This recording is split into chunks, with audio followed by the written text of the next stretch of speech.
Berikutnya pada transaksi intercompany lend yang upstream. Di sini sama seperti pada kasus sebelumnya, P memiliki 80% sahamnya S, dibeli dari 2016. Eksesnya yang dialokasikan sebagai paten itu diamortisasi sebanyak 5.000. Nah, di tahun 2018 ini si S menjual tanah ke P upstream ya. S menjual ke P tanahnya seharga 150.000, di mana book value-nya adalah 100.000. Di tahun ini juga si S memiliki net income 100.000 dan dividen 50.000. Oke. Nah, maka terkait transaksi penjualan ini, si S akan menjurnal dia menerima gas 150.000 dan lainnya yang dikredit 100.000. Jadi dia ada gain sebesar 50.000. Oke, sementara si P akan mencatat land sebesar 150.000. Nah, maka eliminasi di metode cost-nya itu akan menjadi yang pertama itu adalah menghapuskan gain on sale sebesar 50.000, terus kemudian mengurangi land sebesar 50.000 agar landnya jadi disajikan sebesar 100.000. Terus berikutnya jurnal yang kedua adalah amortisasi eksesnya, yaitu amortization expense di sini 5.000 pada paten. Ya, karena paten maka jadi amortization expense. Terus berikutnya penghapusan dividen income sebesar 40.000. Ya, 80% dari dividen periode itu. Terus berikutnya yang terakhir adalah NCI expense. Ini akan diakui sebesar 9.000. Ya, itu 9.000 ini berasal dari net income 100.000 dikurangi dengan amortisasi paten 50.000. Oke, 5.000, maaf, 5.000. Dan yang terakhir di sini kan ada pengurangan gain on sale. Maka akan dikurangi dengan unrealized gain dulu. Unrealized profit ya. Unrealized profit. Oke, sebesar 50.000. Maka di sini adjustednya akan menjadi 45.000. Terus kemudian kita kalikan dengan 20% sahamnya NCI. Akan ketemu 9.000. Jadi kita akan menjual NCI expense 9.000, dividen S-nya ada 10.000 di kredit. Nah, karena dividennya lebih besar maka NCI-nya akan didebit atau dikurang. Berikutnya adalah eliminasi pada metode equity. Nah, sebelum masuk eliminasi di equity, di metode equity, perusahaan si B itu akan menjurnal investasinya sebagai berikut. Dia akan mencatat adanya penerimaan dividen, ya, dia akan menjurnal cash pada investment in S sebesar 40.000. Terus berikutnya terkait net income-nya, terkait pengakuan laba, itu nanti akan ada 3 jurnal atau kalau dijadikan satu menjadi seperti ini. Yang pertama adalah dia mengakui income, ya, mengakui income itu adalah 100.000 dikali 80%, ya, ini 80%. 80% dari net income ya, dikali net income. Nah, terus berikutnya yang kedua dikurangi dengan paten ini ya. Paten ini juga sama 80% dari amortisasi paten ya. Amortisasi paten.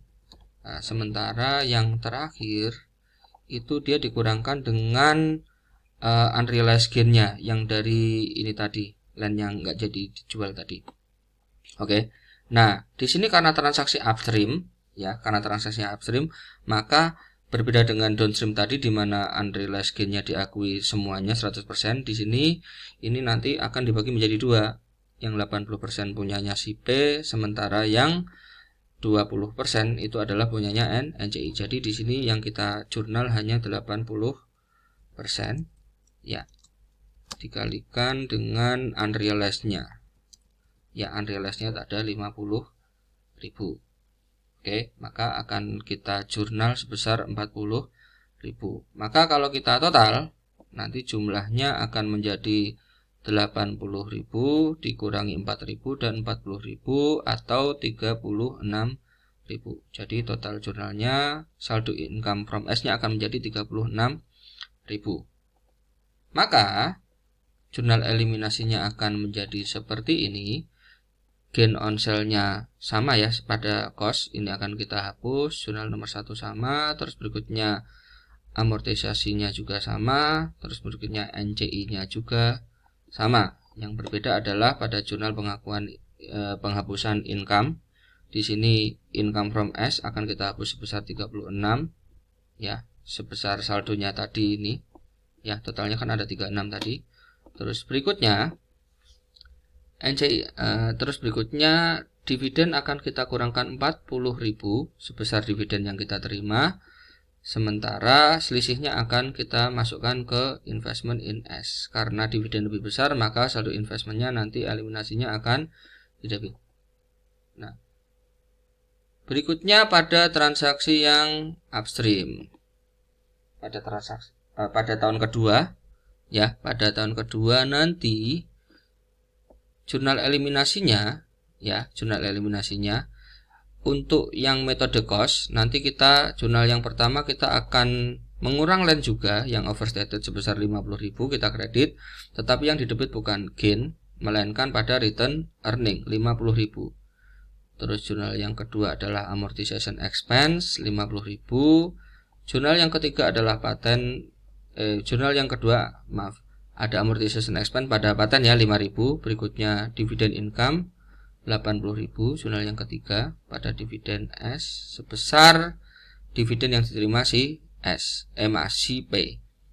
Ya, itu 100% kali 100.000 dikali 80%. Dan yang terakhir adalah NCI expense. NCI expense-nya ngitungnya adalah pertama dari net income. Ya, net income sebesar 200.000 ya. 200.000 dikurangi dengan amortisasi paten. Oke, amortisasi paten sebesar 5.000.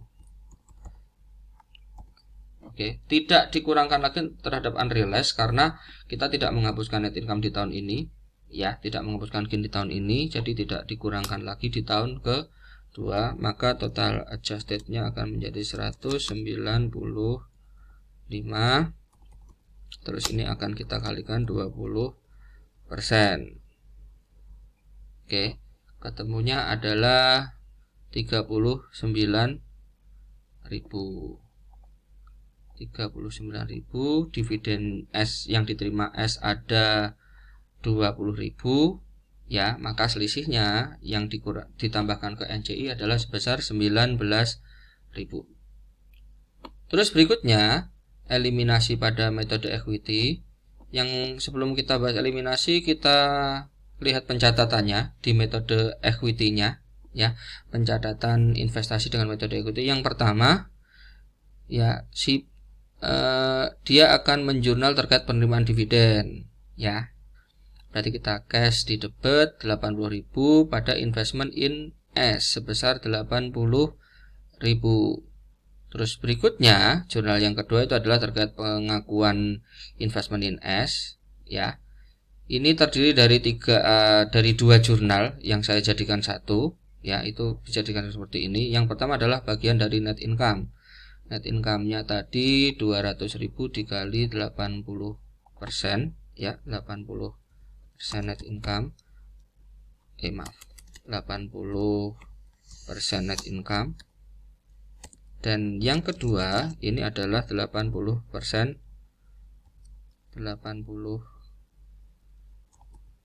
paten amortisasi. Oke. Yang kalau digabung jumlahnya adalah 156.000. Ya, 160 dikurangi 4.000.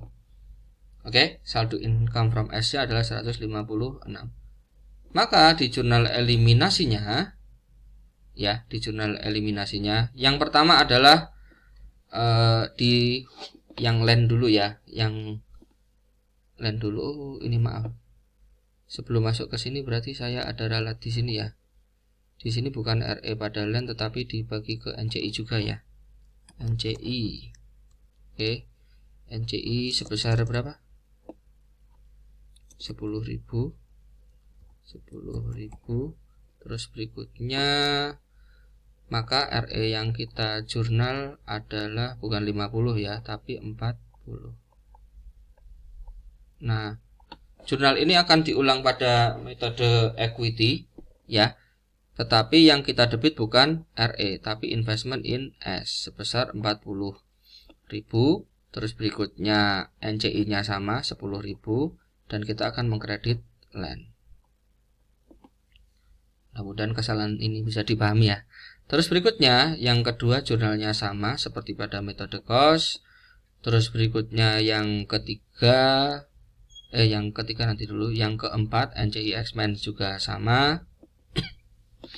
Nah, berikutnya jurnal yang berbeda itu adalah jurnal yang ketiga. Ya, ini yang kita hapus bukan dividen income melainkan income from S sebesar saldo income from S yang ada di buku besarnya si P sebesar 156.